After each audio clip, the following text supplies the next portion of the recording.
ଜଗନ୍ନାଥ ନମସ୍କାର ସାଙ୍ଗମାନେ ଏଇଟାକୁ ଆପଣ ଝୁଡଙ୍ଗ କହିପାରନ୍ତି ବରଗୁଡି ବି କହିପାରନ୍ତି ଆଉ ଫଲି ବି କହିପାରନ୍ତି ଆଉ ଲଙ୍ଗ ବିନ୍ସ ବି କହିପାରନ୍ତି କିନ୍ତୁ ଏଇଟା ତ ଆପଣ ମାନେ ଜାଣିଛନ୍ତି ଆଳୁ ପଡିକି ଭଜା ହୁଏ କିନ୍ତୁ ମୁଁ ଆଜି ଯୋଉଟା ବନଉଛି ଏଇଟା ବିନା ଆଳୁରେ ବନଉଛି କାରଣ ମୁଁ ଆଳୁ ଟିକେ ବନାଏନି ବେଶୀ ସେଥିପାଇଁ ମୁଁ କେମିତି ବନଉଛି ଦେଖନ୍ତୁ ଏଇଟାକୁ ମୁଁ ଏମିତି ସାଇଜ କରିକି ଟିକେ ଟିକେ ଛୋଟ ଛୋଟ କରି କାଟି ଦେଇଥିଲି ପିଆଜ ଟିକେ କାଟି ଦେଇଥିଲି ପିଆଜ ରସୁଣ ଆଉ ଟିକେ କଞ୍ଚା ଲଙ୍କା କାଟି ଦେଇଥିଲି ଏପଟେ ମୁଁ କଣ କରିଥିଲି ଟିକେ ପାଣି ଗରମ କରିକି ମୁଗ ଡାଲିଟାକୁ ବଏଲ କରିଦେଇଥିଲି ଲୁଣ ପକେଇକି ଟିକେ ବଏଲ ହେଇଯାଇଥିଲା ମୁଗ ଡାଲି ଯେମିତି ବଏଲ ହେଇଯାଇଥିଲା ତାପରେ ଆମର କଣ କରିବା ଯେମିତି ଆମେ ଭଜା କରେ ସେମିତି ଟିକେ ତେଲ ପକେଇକି ଫୁଟଣ ପକେଇକି ଆପଣ ସେଥିରେ ମୁଁ ଟିକେ ଜିରା ସୋରିଷ ଆଡ କରିଦେଇଥିଲି ଆଉ କଞ୍ଚା ଲଙ୍କା ଯୋଉ କାଟିଥିଲେ ଆପଣ ସୋରିଷ କଞ୍ଚା ଲଙ୍କା ରସୁଣ ସବୁକୁ ଆଡ କରିଦେବେ ତାପରେ ଏଇଟାକୁ ପକେଇଦେବେ ଏଇଟା ଦେଖିବେ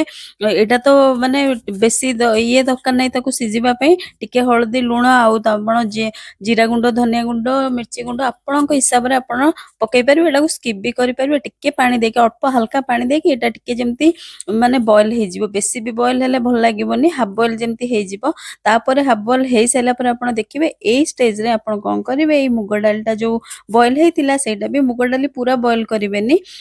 ହାଫ ବଏଲ ଟା ଏଥିରେ ପକେଇଦେବେ ପକେଇ ସାରିଲା ପରେ ଏଇଟା ଟିକେ ଫ୍ରାଏ କରିଦେବେ ଏମିତି ଶୁଖିଲା ଶୁଖିଲା ତାପରେ ଧନିଆ ପତ୍ର ପକେଇକି ଏଇଟା ଭାତରେ ଖାଇବେ କେତେ ବଢିଆ ଲାଗିବ ଆପଣ ଦେଖିବେ ଏଇଟା ଭାତରେ ବି ଖାଇପାରିବେ ପଖାଳରେ ବି ଖାଇପାରିବେ ଆଉ ଆପଣ ଯଦି ଭଲ ଲାଗିଲା ତାହେଲେ ନିଶ୍ଚୟ କରନ୍ତୁ।